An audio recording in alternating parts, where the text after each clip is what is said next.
getting hit multiple times coming out of that bike section. More drivers coming to blows.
Well, hello and good evening, everybody. Welcome back here to Slow Motion Broadcasting, and welcome back to the Sim Racers Group F4 Championship.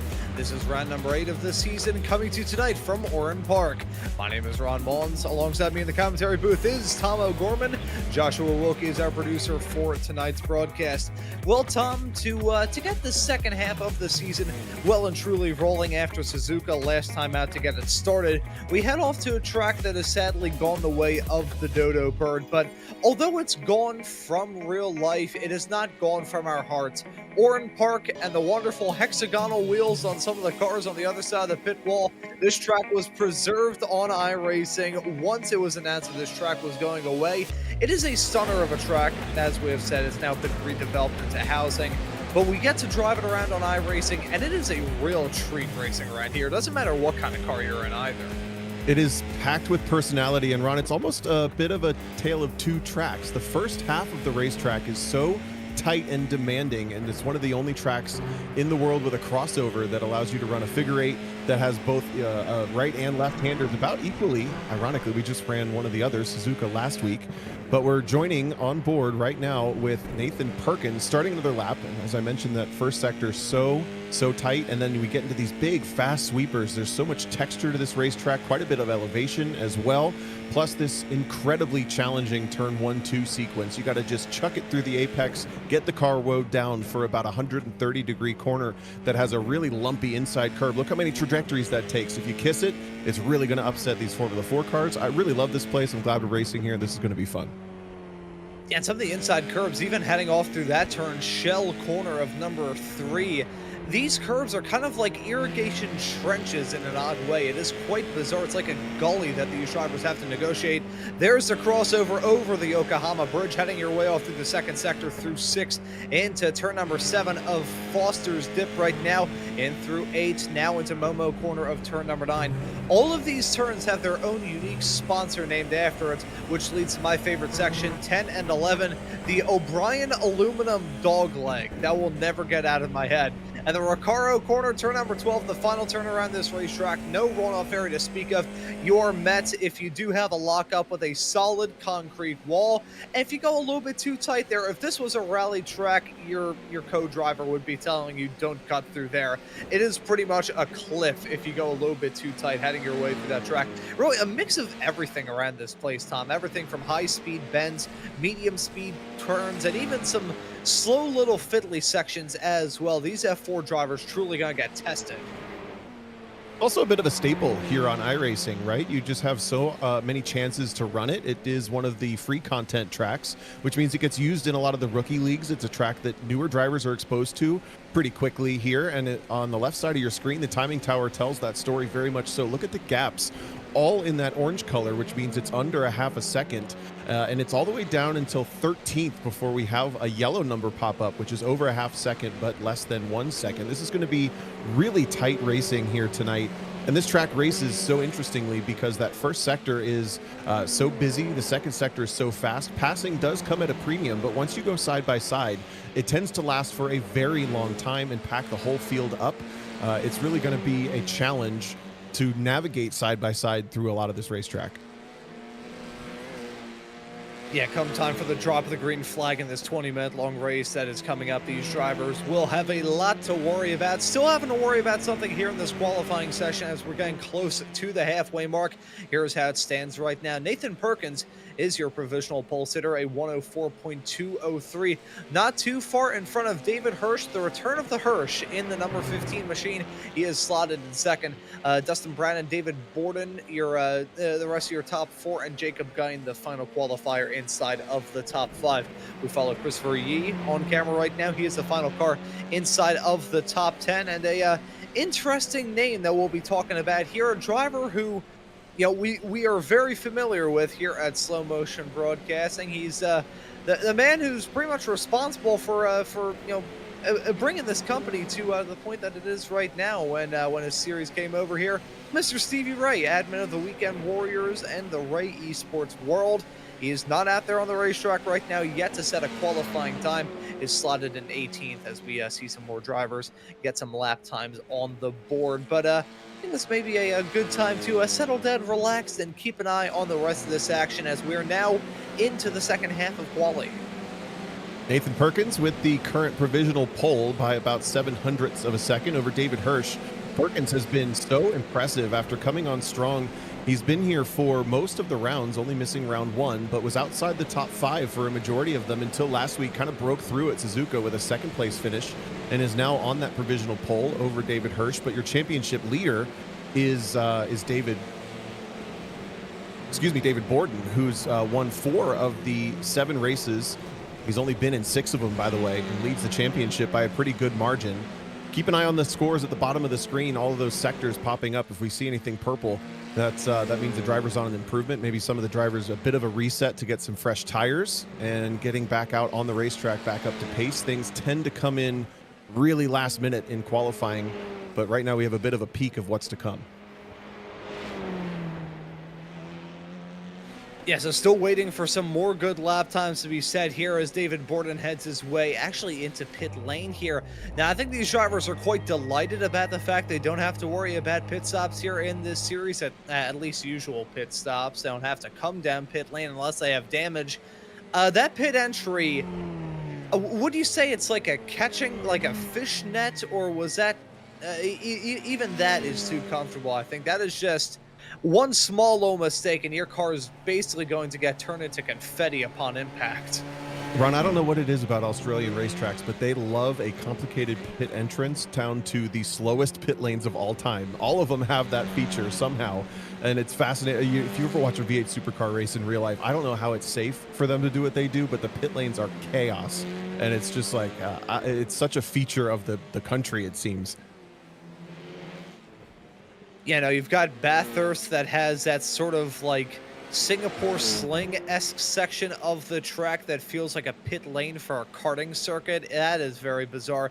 We kind of joked about the Bend a couple of weeks ago having a 25-mile-an-hour speed limit, which funnily enough, I covered a race at the Bend about a week or so ago now. See, at this point, I do so many shows to the point where I don't remember when they are. This could have been 7 months ago for all I know. My brain just won't register any difference. But I was doing a broadcast recently at the Bend and had some pit stops in that event. And we had about 7 stack-ups heading down into pit lane and some drivers getting a fantastic view at the diffuser of a Porsche Cup car. It was not ideal. Speaking of Porsche Cup cars, we got to see the return of the Grand Prix Tour yesterday evening here on Slow Motion Broadcasting. If you missed out on that action, you should probably take a look at that. It was a really fun race at Portimao, and we'll be able to bring you the season finale in about 2 weeks' time of that series when we crown champions at Suzuka. So stay tuned for that by hitting that subscribe button and the notification bell.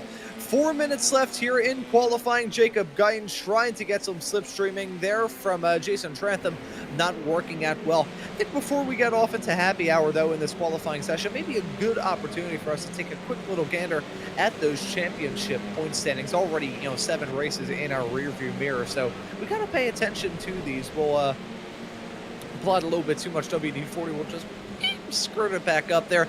David Borden is your current championship points leader. Don't ask me how I did that vocal register. 134 points is his tally at the moment. Significant margin between himself and Jacob Guyton, your current second place runner.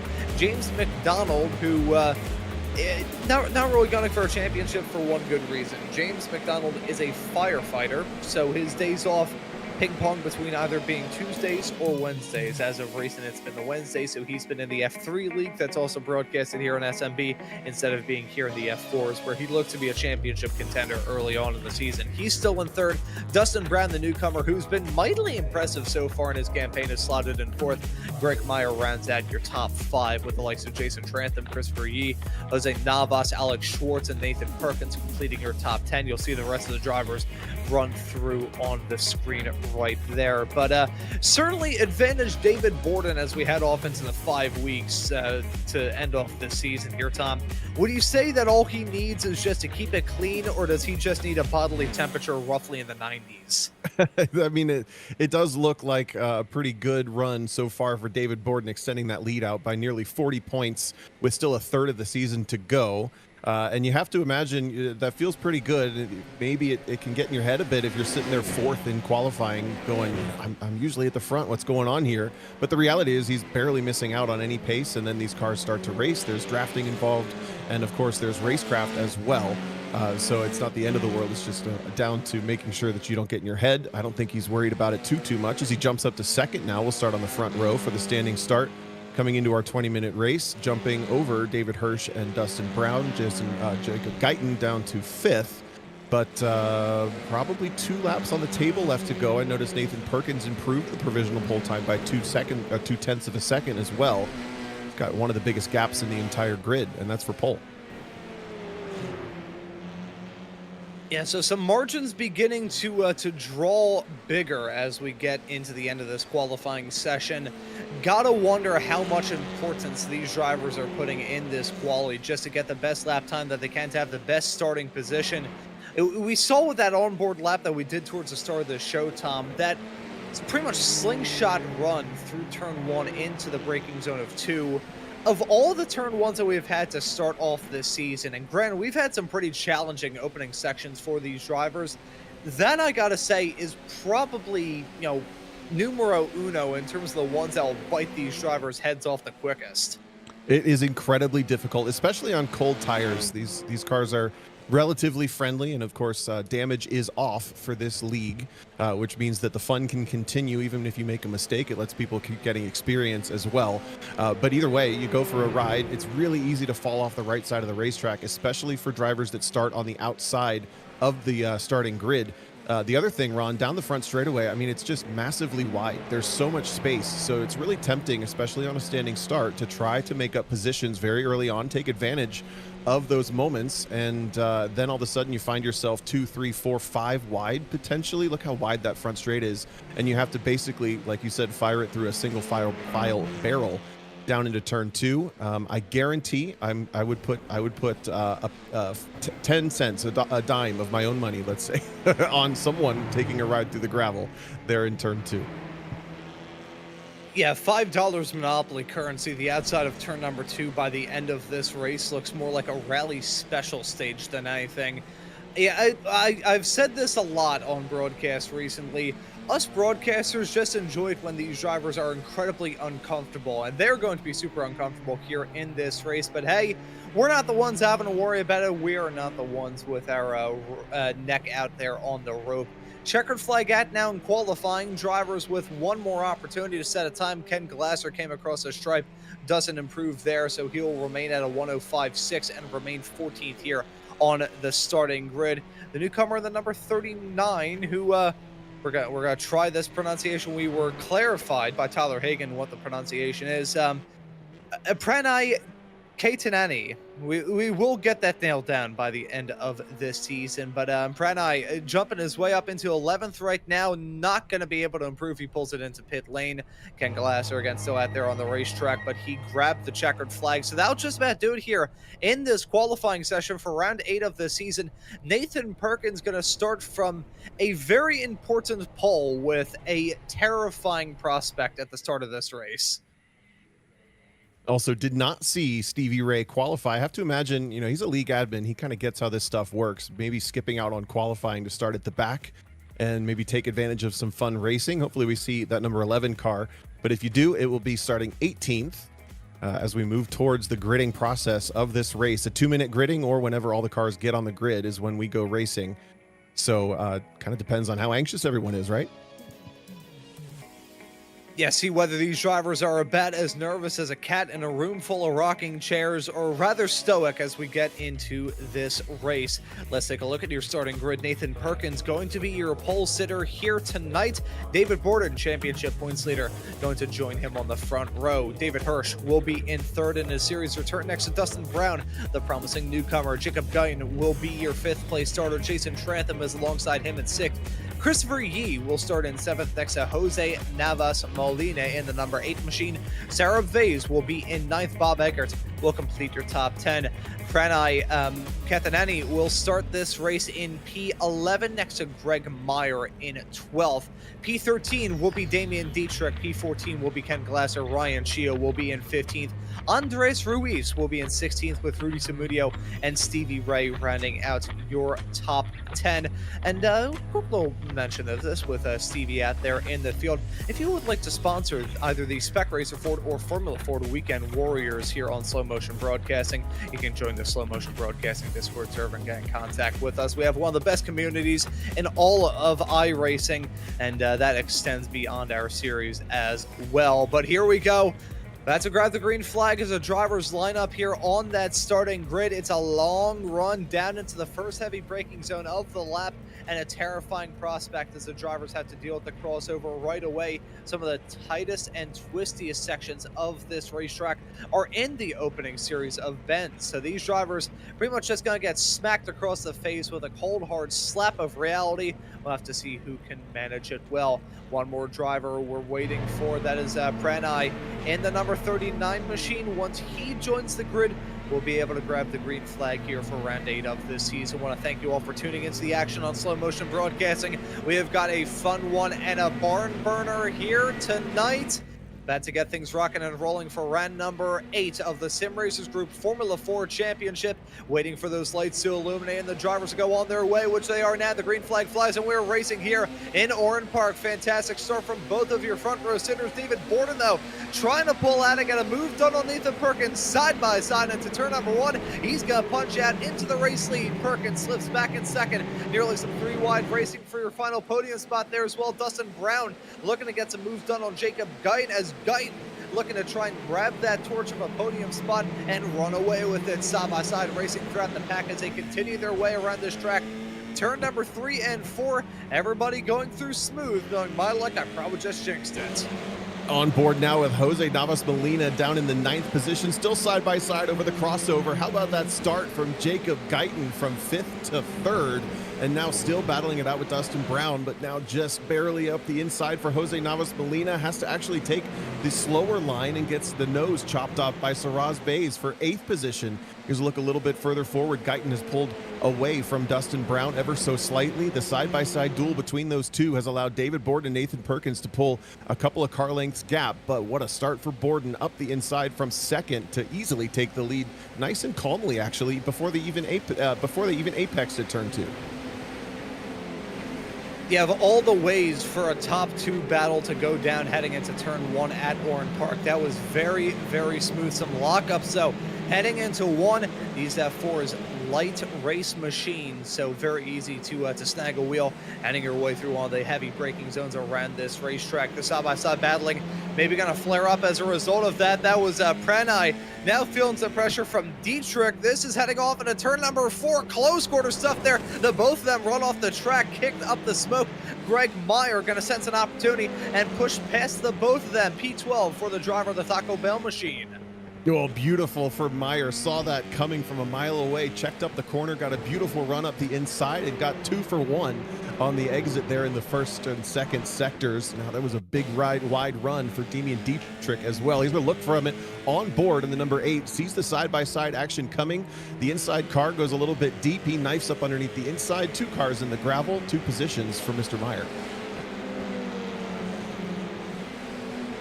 It's a fantastic run for Meyer as we stay with the action. 2.5 minutes into this race. David Borden still leading over Nathan Perkins, as that right there was Jason Trantham going off the track. Multiple drivers coming to blows through the turn. Can see the 68 in trouble of Christopher Yee. More drivers firing off into the runoff area. Damian Dietrich, I believe, ended up off the track too. Rudy Samudio potentially in trouble also. So right as we were thinking that things had settled down in this race, pandemonium breaking out into turn number 1. We'll have to take a look at several replays of that. David Hirsch also involved with the Jason Trantham incident. I think it might be a little further up the road than it already started. We're taking a look at Damian Dietrich, who already comes across a couple cars off the racetrack. Maybe a bit of distraction there. He just missed the corner on his own, and that's because there was so much dust and smoke flying in the air. 1 car parked across the racetrack. That's Yee. This is a Jason Trantham recovering from the incident, but those 2 cars were battling in the top 5. I have to imagine that it was related to one another. Here they come down into turn number 2. Trantham comes in way too hot and just absolutely spears David Hirsch from 4th and 5th. And we'll right on board, take another look at this, heading down into turn number 1. The worry about turn 1 and 2 here, along with the entirety of the racetrack, which oddly enough kind of led to this track's fate in the first place. Very flat land, not a lot of major features of note. There's a reason why it got redeveloped so easily into housing, but it's a reason why that incident took place, I believe. The driver's just a little bit... I'm really sure the best way I can sum it up is more drama. That's Sarah Vase around heading off through turn number 4. Was just going to say a lack of any visual cues leading to drivers overshoot it big time heading into turn number 1. And with the smoke up in the air, forget about it. But this has been a wild start to this race. I thought things were going to get even more wild. I saw David Borden briefly in pit lane. I think that may have been a slight disconnect. So take a look here. That's Dustin Brown spinning around, and he gets clipped there by Jacob Guyton. Pandemonium here. That was a good save from Brown, though. Locked the car down on the brakes. The ABS, lack of ABS, excuse me, the no anti-lock brakes on these cars will make it slide straight. And then here's Sarab Vase going around pretty simply on his own. And Ron, I think this first sector, in my experience, and it seems the driver's experience tonight too, is so complex because those slow corners, it's easy to lock the front or the rear of this car. Look at this battle now as, oh my goodness, Damian Dietrich nearly takes the rear wing off of Stevie Ray's car. Ray in the chrome, blue, and red has found himself from 18th up to 13th. Mostly by attrition. It has to be said, those cars from behind all started ahead of him, obviously, but now they're going to be trying to fight their way back through. And we know Ray's going to have some pace, but he's got a whole bunch of pressure now behind from some drivers looking for redemption potentially. Yeah, now you brought up a good point, though, talking about turn number one, not turn one, sector number one, the opening heave-ho of this lap. These drivers, it kind of feels like a hostage situation whenever they head their way through there. You never really see these drivers get comfortable. And from my own experience driving around this place, I'm never too comfortable running here. I'm always waiting for I'm waiting for the other shoe to drop, frankly. I think all these drivers, we'll have to have a chat with them once this race is done with, but I think if they could describe their deal with the opening sector of this lap, they would probably best describe it as like a rather awkward situationship. Yeah, it's just so difficult to keep the car consistent over the race distance in such slow corners. The downforce of the car completely irrelevant at that speed. We're going to jump back and take a little bit of a look at how David Borden took over the lead very early on. It's a better start for the 94 and a classic side-by-side standing start situation where second place has the inside, clears before turn one. I think Nathan Perkins might have lubricated that just a little bit to make sure that they were single file before they really got to the turn-in point for turn two. Didn't seem too worried about losing that spot, really. The power of WD-40. Keeping an eye on these field as they head their way around this racetrack once again. Now past the first quarter of this event, you've still got little packs here. It's not a huge train, just small little packs forming. You got your top two covered by about 0.6 of a second. You got the battle for the final podium spot that's separated by about a half. You go a second farther behind to find Jose Navas and Bob Eggert in their own little squabble there as well. There are very few drivers in this field that I think are feeling lonely at the moment. We may have a couple more joining that list. Andres Ruiz has run into troubles in that 12th machine. You can see him drop down to the last place on our live timing tower. Issues for him as he headed his way around the course. There he is, able to get his bearing straight, but lost out on that spot to Rudy Samudio. Lost out on a boatload of time as well. And your back portion of the field now split once more. He may have had some help here, Tom. Let's take a look at it. Sarab Vase coming up the inside. The number 30 takes a look, and no, just the pressure alone is enough to make Andres Ruiz run just a little bit wide, slips 2 positions back, and simple, harmless, but lots of time lost. Yeah, and that is just unfortunate stuff. It's again turn 1 and 2 striking. Whenever you're heading your way through turn 1 into 2, you go through that kink. It's like, okay, that's a lot of pressure taken off my shoulders. I can relax now. Let me enjoy this while oh, there's a turn there. That's pretty much how it goes every time. It comes out of absolutely nowhere. It is not even a left hook to the face. It's pretty much just an ice sickle through to the heart.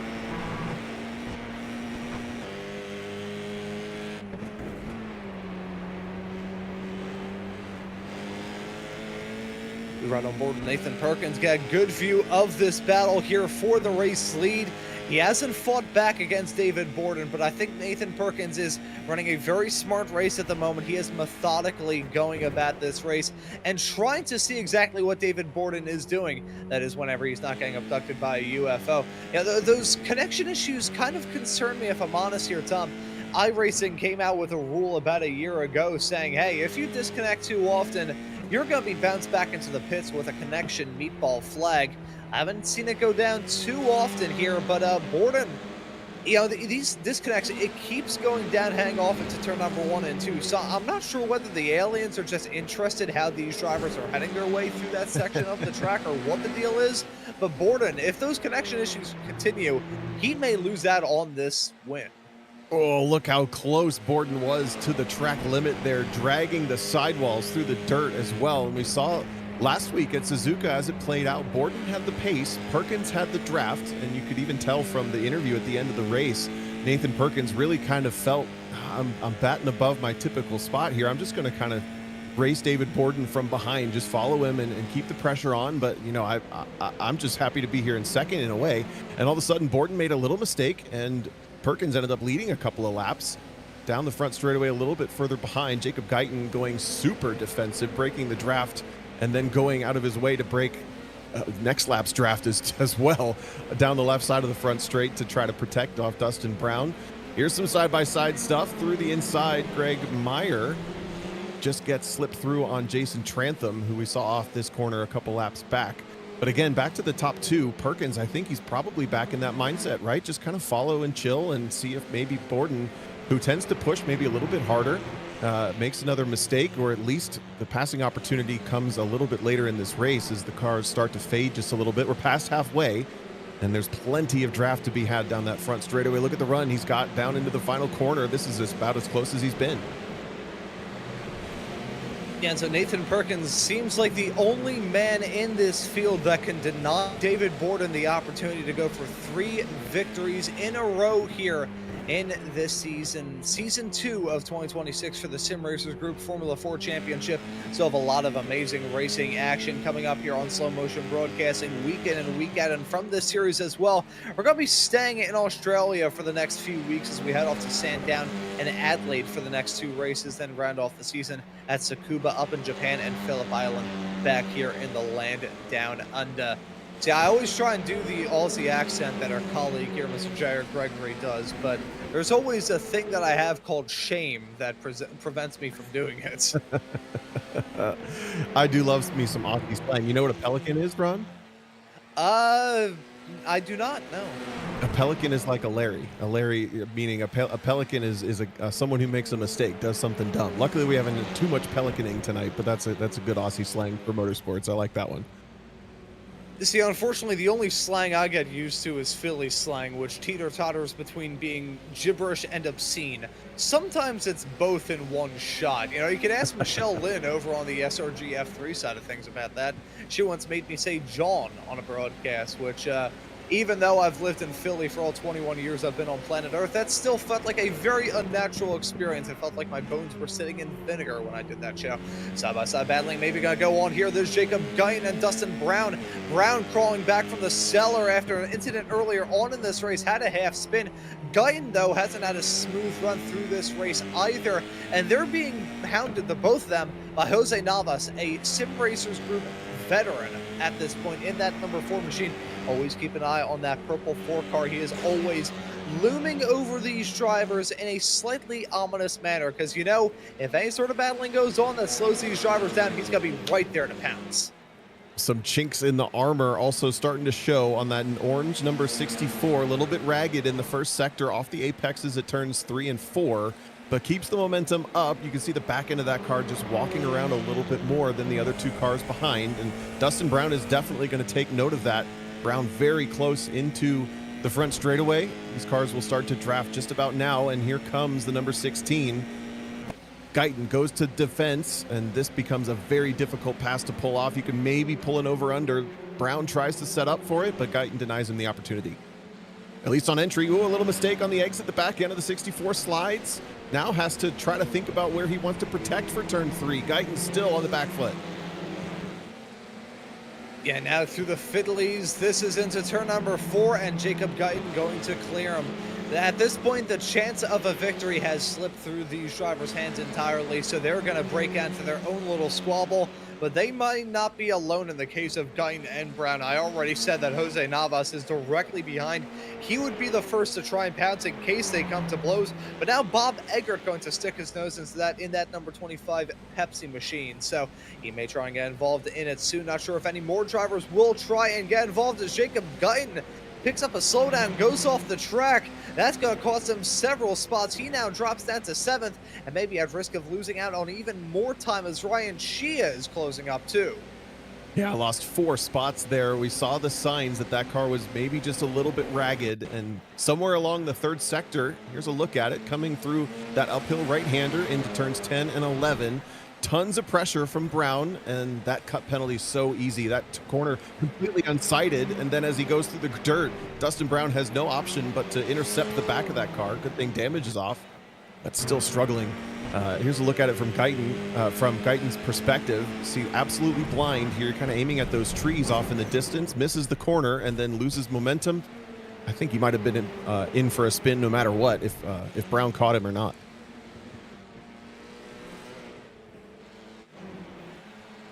Yeah, and one comparison that I always make about these F4s is the fact that they are very go-kart-esque. And you see it in moments like that. As somebody who spent, 10 of his first 18 years here on planet Earth in karts, ranging from, Comer 80 cadet karts all the way through up to a Honda Sierra 125 shifter. The rear ends can sometimes snap on you quicker than you can even think, unfortunately, there. The rear end can develop a mind of its own, and as soon as you realize that something is going down, probably already too late. These drivers have been through the ringer. You can see how much gravel has been spread all over this racetrack. The neat little gravel traps that we started this race off with have been spread around throughout the field. These drivers doing their best Shawshank Redemption impression, just picking up the gravel and just distributing it elsewhere. No kidding, and very opposite situation from qualifying unfolding here in the later stages of this race. Only 4 minutes left before we see the checkered flag, or at least start the final lap, and hardly any battles remaining on the racetrack. This is one of the closest, and it's 1.2 seconds between David Borden, your race leader, and Nathan Perkins, who's just started to slip back a little bit in second position. Here's the battle for third, though, and this is where we may see the pin pulled on the grenade if it's going to happen in these late stages. Brown has a bit of an advantage, but then we've got Jose Navas Molina in the purple machine, Bob Eggert in the silver and blue, and David Hirsch, who was running in the top 4 for the first bit of this race until he was kind of unceremoniously speared off the racetrack, I must say, has started to charge back. He's probably the quickest of these 4 cars, but he has the furthest to go to get back up onto the podium. Yeah, not a lot of time left in this race either. We enter the final 3 minutes. The gap grows once more up at the front. Nathan Perkins with an off-track excursion.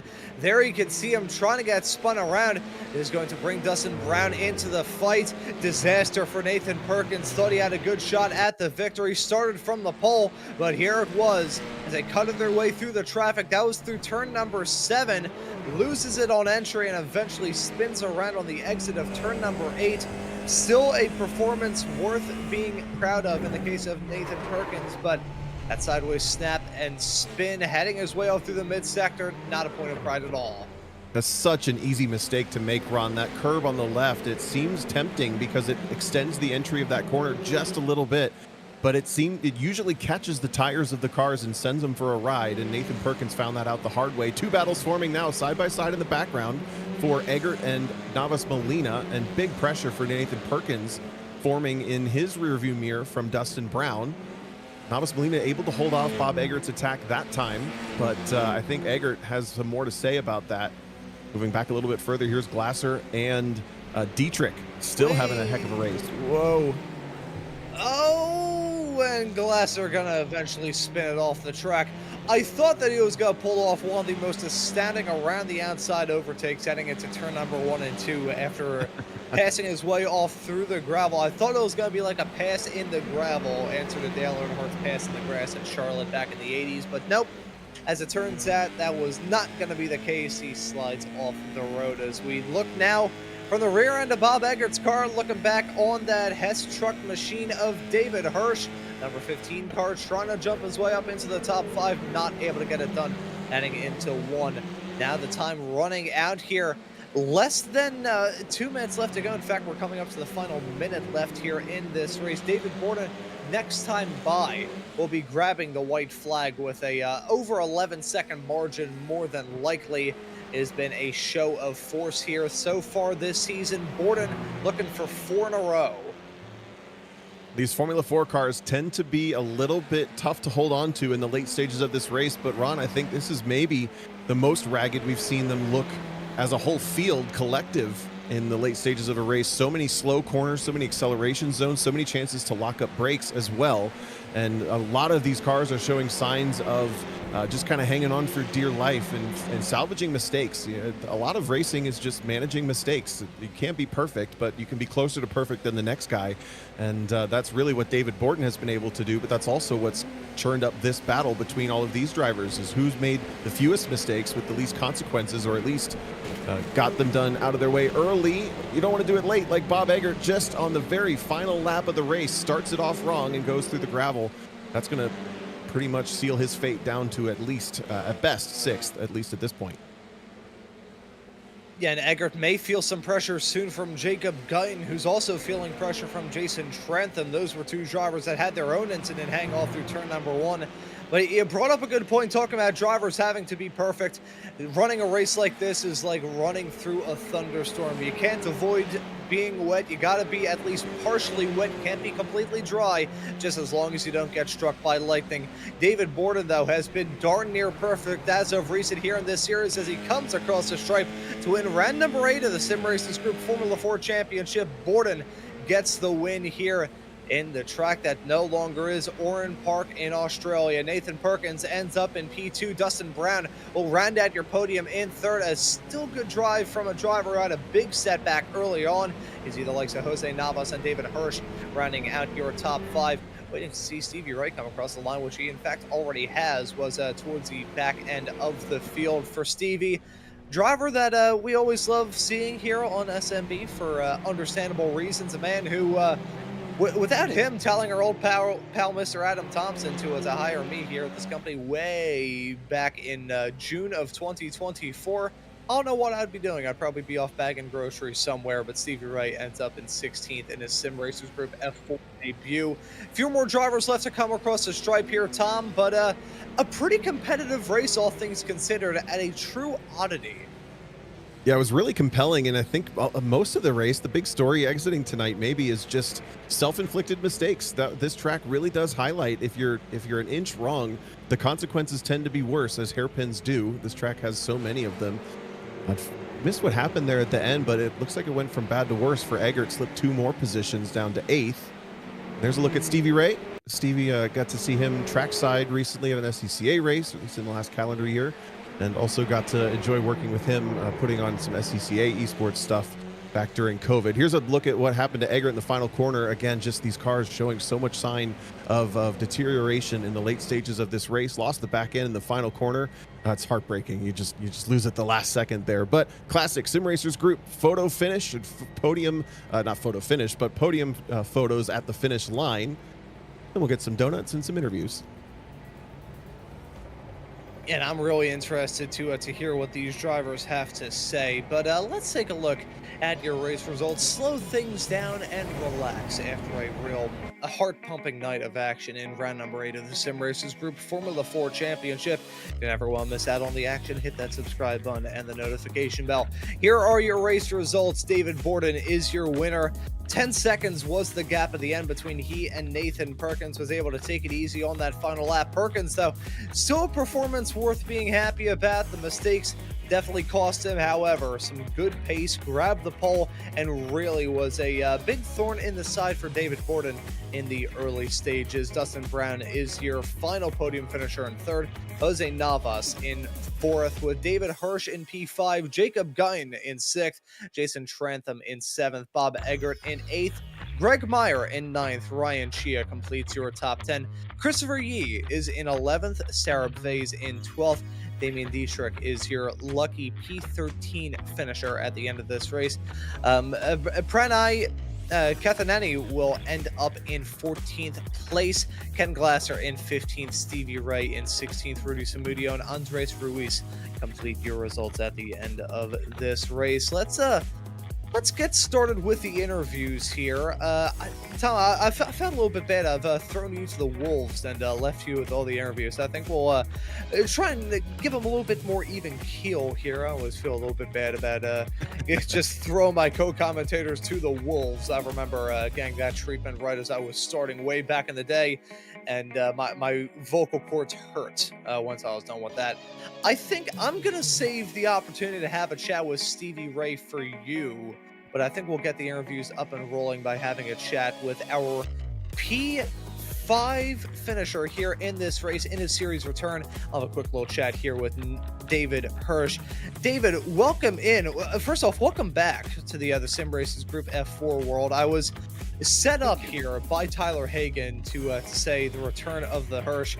Welcome back into the SRG F4 world, and what a drive on the way back. P5 for you at the end of it all. How was it out there? Oh, they made me work for it today. It was so much fun to be back. I've really missed racing with these guys, and it was just such a pleasure. Just so much fun to be back with friends and race again. Yeah, it looked like you had a fun time here. I want to ask you about this track here at Oran Park. It's one of very few racetracks on iRacing that has been torn down since it was scanned, which I think is a darn shame. How do you enjoy this place? It's certainly an oddity in the world of iRacing. This is a bit of a go-kart track for these F4s. Like, it's super fun and flowy. Like, once you find your rhythm, you can really get in that flow state and just kind of hit each apex and flow through the corners. But when you're side by side with another car, it is tight. Like, this track will punish you for any mistakes. If you dip a tire in the grass, then you're just going straight. So it was so much fun, but man, can't imagine driving this in real life. I feel like that would be just hair-raising. Yeah, it definitely would have been a bit worrisome back in the day when this track was still around. A quick little sidecar off the back of that, David. You should see some of the shortened, like, club configurations of this place. You know those little tight fiddly bits on the inside of turn 3 and 4? Yeah. They use that on those layouts, and it is just as disgustingly horrific as you can imagine. Yeah, there's no room to breathe on this track, especially those smaller turns. Oh, just turn after turn after turn. Well, looking ahead at the next round of the season, will the next round of the championship, round 9 at Sandown, be a sense of reprieve? That's a track that, I'll be honest, I have never gotten the opportunity to call in my entire time doing these broadcasts here on iRacing. Probably like getting close to 1,000 shows, and not a single one there at Sandown. That's maybe even more of an unknown than Oran Park here. So do you have any expectations heading into that race? I think it'll be a first for both of us on that note. Like, I've never been there, not in any other class or this car, so I have my hands full trying to learn it this week. Yeah, no, I can't wait for the start of that broadcast. I'll pretty much just have to read the opening paragraph of Sandown's Wikipedia article. But David, before we let you go and celebrate your a pretty solid return here to this series, we'll let you give any thank yous or shout outs.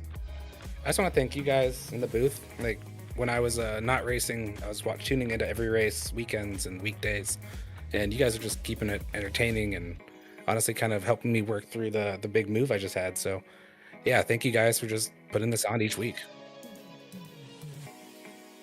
Yeah, thank you very much for that, David. It's our treat as always to be. Well, I always compare myself to be pretty much the court jester on these broadcasts, which I think is a role that I've slipped into quite well. But David, thank you for joining us, and we'll hope to see you back out there on the racetrack for the next round of the championship at Sandown in 1 week's time. Absolutely. Thank you guys so much. See you soon. Thank you very much. That right there was David Hirsch, our P5 finisher here. Tom, I think we'll alternate. I'll pass the mic off to you and ask who you would like to have a chat with. Yeah, let's have a little chat with Jacob Guyton here, who's in so much action tonight. We'll get him up here in the booth. And Jacob joining us now in the broadcast center, let's call it. Jacob, you got us here? I can hear you loud and clear.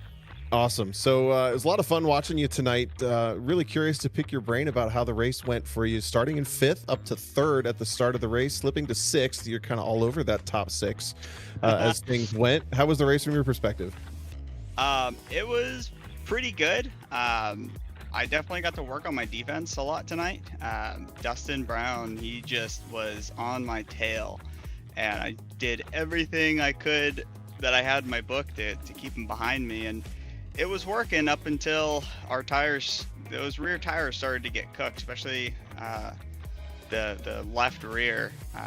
But where I lost it, I just picked the wrong line, and I popped a curb going into that last little crest before the corner, or the last corner, and went off, almost hit the fence, but was able to recover. But it was a really good race from a defense perspective. Learning and practicing that is a good time, and Dustin's a great guy to run against. Yeah, a couple questions about, being in the cockpit of this car. Let's talk about that racecraft for a second. Tell us a little bit about defense versus offense. You're talking about the defense. What is that mentality to you? What does that mean for, what shifts in the car a little bit for you there? In defense, for me, it's hard to focus on pace. It's more so making sure your car is planted in a place where you can get a good exit out of corner and not give a bunch of space around you. Kind of just hog the whole track if you can. I don't really like to move into a braking zone, but I do sometimes do that, and it's not quite illegal, but we'll call it discouraging. It is a little discouraged in the group, but no, meaning you're just discouraging. You're not blocking. You're just discouraging the other car. Oh yeah, just discouraging them from putting it in there, right? A bit more than they would have. Versus offense, it's when I go on offense, I just try to hit my marks as best as possible and make sure I stay a little bit in their mirrors. Kind of going into a corner, swerve side to side a little bit, just make sure my presence is known, give them an extra little thing to think about, and then if I am cognizant enough, kind of study where they're lacking and try to set something up. I'm still building those skills, so I don't mean to try to sound like a pro, but it's things that I'm working on actively, and it's been working out here and there. But tonight was a little bit of a flub with the defense, but I'm getting there, I think. Yeah. I mean, you make a great point about defense. It's way more difficult to see what the person behind you is doing than when you're following. You can obviously focus on them 100% of the time, size them up, figure out what they're going to do. When you're on defense, you're flying blind a little bit. So that's a great answer. We talked to David Hirsch about Sandown. I want to ask you about it as well. I also learned about this track way back on PlayStation 2 in Toka Race Driver, if anybody was around in those days, but a track that's new in iRacing, probably a little bit off people's radar. How are you feeling going into Sandown?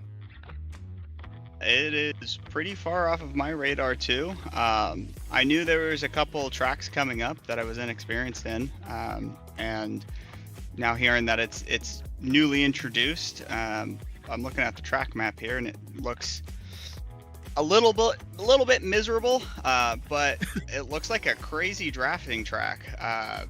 Those are some interesting straights that we've got. It's actually kind of a short track too. Who knows? Maybe I'll perform well there.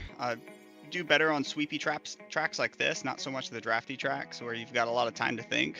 I'm more of a reactionary driver, but looking forward to it. Looking forward to learning a new track and seeing how it plays out. Yeah, I agree. I think we're in for some pack racing there with those long straights. While we have you, anybody you'd like to thank or shout out? And you're not obliged to say us, by the way, but anybody you'd like to shout out while we have you here? Well, since you insist, thank you, SMB. No, always. And I know you guys probably get tired of hearing us say this, like we're obliged, but seriously, no, we do appreciate you guys a lot for putting the show on for us. It makes our race even more meaningful when we know we can go back and show our friends and family. It really is a big motivation for us. Seriously, thank you guys. Also, shout out to my friends and family that may or may not be watching. I don't know how many there are, but also shout out to our Nürburgring 24-hour team. We raced in the Porsche Cup. We started off last. We didn't qualify because we're going to let everyone wreck themselves in front of us, and we ended up P4 in class, and I think somewhere in the top 20s overall. Everyone did a wonderful job. We had ups, we had downs, we learned a lot, and it was a wonderful experience to spend a Saturday on. If you guys have never done a long endurance race, definitely set up a cool team of friends to do it with, and just go out there, drive, turn laps, and do your best to survive. It's a good time. Oh, that's cool. Well, congrats on that, and thanks for joining us here again tonight. It was a lot of fun to watch. We'll see you next week, and talk to you later. Thanks so much. You guys have a good night. Awesome. All right, Ron, going to pass the ball back to you. I think you're going to talk to Nathan Perkins, right?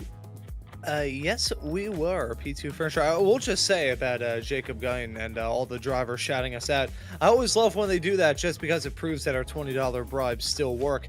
Let's have a chat with Nathan Perkins here, our P2 finisher in this race. Nathan, welcome in. Pretty solid night for you overall. Grabbed the pole, second place. Small little mistake during that race, but overall a very solid day behind the wheel. How was it out there for you? Yeah, I went in for the second iteration of my Borden plan to just like get behind Borden and then grab onto his coattails and not let go. I got shook loose a bit. I think there was a blue flag racer that I didn't quite get around correctly, and I went a little bit wide, went off track, spun out. Getting back on the track, I didn't realize my tires had grass still on them or something, and I immediately spun out again, but it was enough. We had enough gap at that point to hold off Dustin. Dustin came within 0.5 seconds, but I was able to drive a little bit defensive and hold him off the last few laps.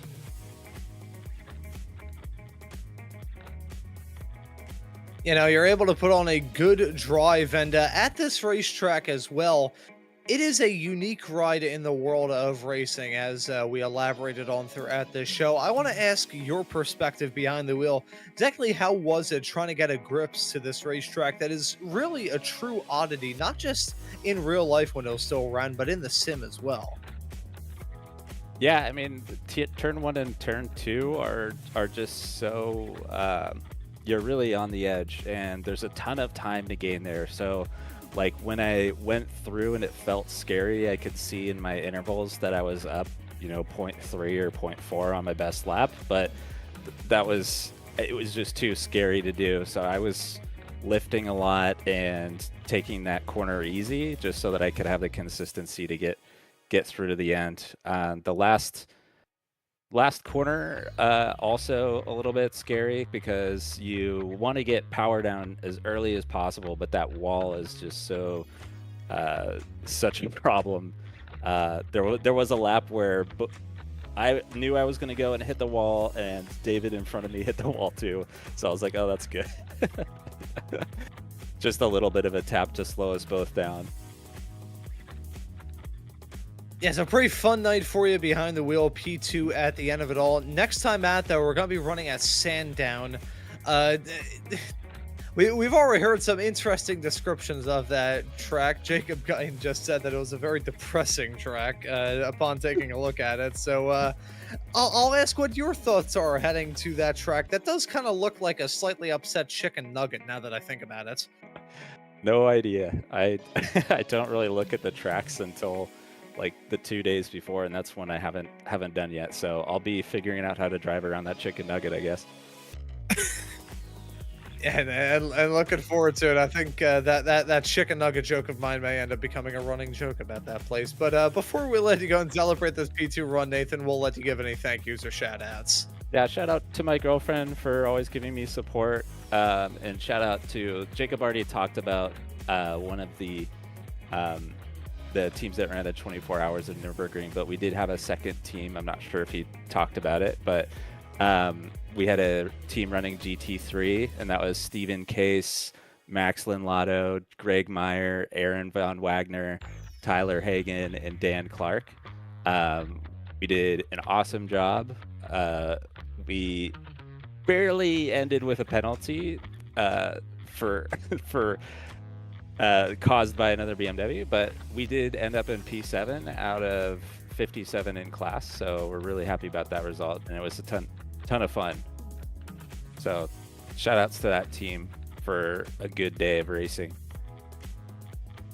And I heard we're obligated to shout out to you guys too, so shout outs to you guys make it so much cooler.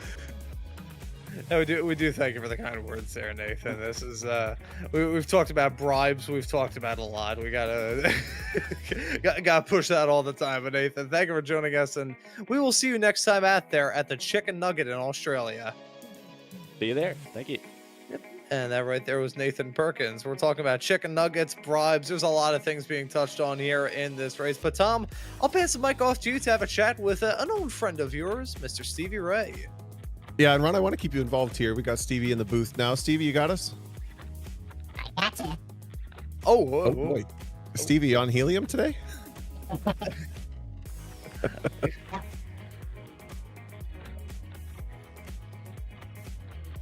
Oh, give it another mic check for us, Stevie, there.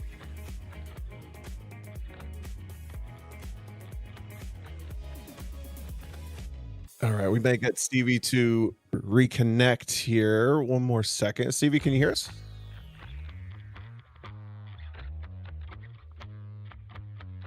Oh. Oh, we'll give him one more shot. Hello? All right. Well, we may not be able to talk to Steve here. We do one more try. Yeah, I think it's, And here we go. Steve, you got us now? I'm trying to. Yeah, there we There we go. go. Is worth the wait. So, Steve, great to see you in the Sim Racers Group Formula 4 race tonight. Starting from the back, it seemed like you were just hunting for some good racing, but trying not to interrupt anything championship-wise. Starting qualifying, is that accurate? And how was your race tonight? Yeah, it was a lot of fun. I'm joining mid-season, so obviously I'm not chasing any points and let the guys chase it out. But thought I'd start in the back and see how it went. And yeah, we don't need to talk too much about that. Yeah, it's a busy, I don't- busy run. Yeah, huh? I don't have a lot of practice with this car, so and Oran Park is pretty tricky, so it kind of got me a couple of times, but it was a lot of fun. These really good group of guys. You're certainly in good company. You weren't the only one to have some struggles out there, but it was still a lot of fun to watch the racing. So you and I met back during 2020, and I think you were already pretty much in the throes of hosting sim racing, and now joining in the commentary booth here in slow motion broadcasting. I've loved to see the kind of cross pollination between the different leagues. We've had plenty of weekend warriors pop in here, and I think we've had sim racers group drivers pop across the other way. Talk a little bit about, as an organizer and also a driver, hosting the leagues, but also seeing that sort of community build and that cross pollination between all of it after all these years continue to still, just be building and building. Oh yeah, it's a small family. I mean, it's very large, but it's small too. And Jason Cotcher, the captain, started with the Weekend Warriors way back when.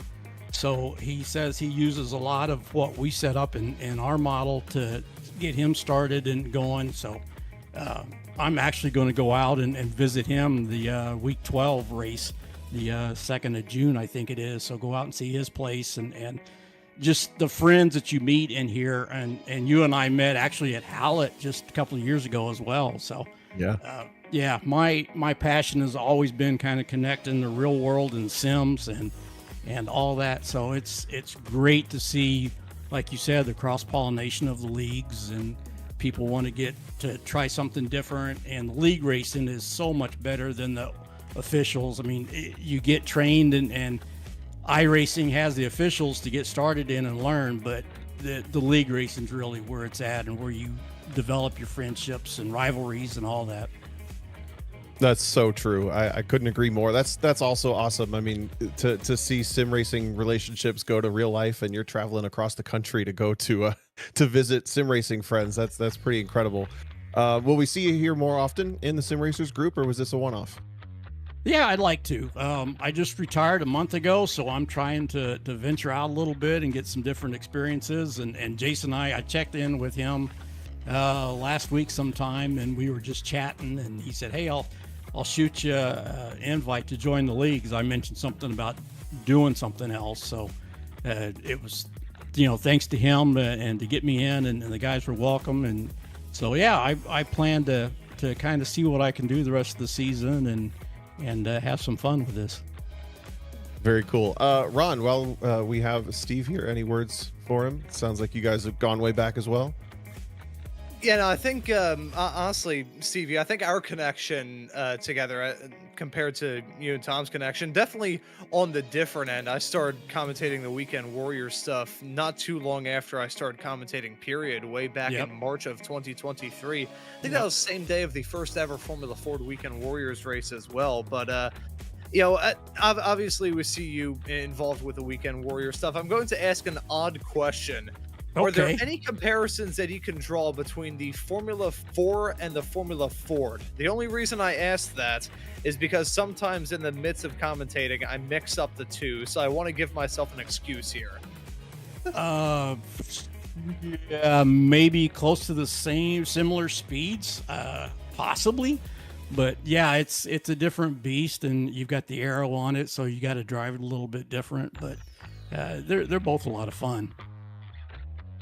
Yeah, very fun, good racing, and I'll have to hit the books to see if I can make any comparisons whenever I make that on-air gaff. But Okay, you're on. Yeah, There you go. and they have 4 wheels, so we can count that as well. But Stevie, want to say awesome to see you here in this series. I remember many moons ago when we were chatting to get the Sim Racers Group F4 series. At the time, it was just the F4s over here on the SMB, and now to see you out here on the track in the F4s, and of course the F3s tomorrow with JG2, Jason Green, and Michelle Lynn out there as well. It's awesome to see that Weekend Warriors crossover. But Tom, I'll pass the mic back off to you. Yeah, Stevie, just one more thing here. Anybody you'd like to thank or shout out while we have you here in the booth on the broadcast? Yeah, a shout out to Jason Cotcher, the captain, that said he sent me the invite and told me to join in the fun. So a huge shout out for him to welcome me over and gave me a little bit of an intro to the guys in the family group of who I was. So looking forward to getting out there on the 2nd and meeting as many people as possible. Good stuff. All right, thanks, Stevie. Thanks for joining us. Good to talk to you. Hope to see you again soon, IRL. But until then, we'll talk to you soon, and thanks again. All right, Tom, good to hear you. Ron, Joshua, good to see you guys. Take care. Yep, you as well, Stevie. All right, Ron, that was good chatting to a couple of the drivers tonight. And again, what a challenging one. And we're moving back into more unknown territories. But I think Jacob Guyton might have hammered the nail on the head. Is that the saying? For the Chicken Nugget Sandown. Lots of drafting coming up next week. It's going to be interesting.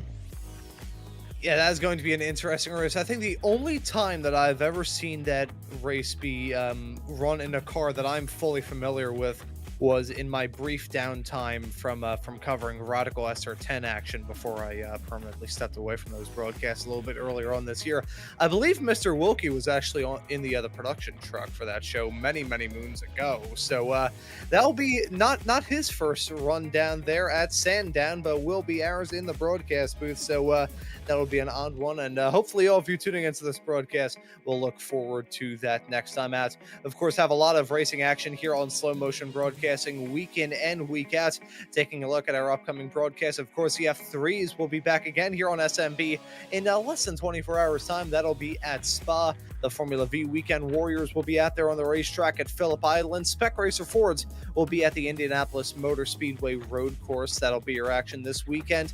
The F4s will return here to SMB at Sandown. That will be in 1 week's time on Tuesday, May the 12th at 10:20 p.m. Eastern Time. The F3s will also be at the Indianapolis Motor Speedway Road Course. The Grand Prix Tour, as I mentioned a little bit earlier on in this broadcast, will be returning here to SMB on Monday, May the 18th. That'll be at actually 9 p.m. Eastern Time. That'll be at Suzuka, the season finale for that race, and hope to see you all there for that one. Along with that, we also have the Adam W. Estep Memorial Scholarship Race that it's organized by Adam's father, Kenny Stepp, and you'll be able to see that here on Slow Motion Broadcasting Monday, May 30th here in 2026. I'll be at 10:30 a.m. Pacific time. All information there on screen. Mustang GT3 cars in that race, our very own Mr. Charles Bochelle will be out there on the racetrack for that one. But folks, hope you all enjoyed the action. If you're in the mood for some more action here on SMB, you should probably hit that subscribe button and the notification bell. Also take a look at some of the YouTube shorts that we have up here on the channel as well. If you're interested in broadcasting your own iRacing event or league, you can get in contact with us at the website www.slowmotionbroadcasting.com or joining our Discord server linked here on the YouTube channel. But as for this broadcast here tonight for round number 8 of the Sim Racers Group Formula 4 Championship here at Ultimate Hamilton Park. That will do it. So for myself, Ron Maunz, Tom O'Gorman joining me in the commentary booth, and Joshua Wilkie working on the cameras and the graphics and the virtual production hauler, I say thank you all so very much for tuning into the action on Slow Motion Broadcasting tonight, and we hope to see you all wherever it is in the not too distant future.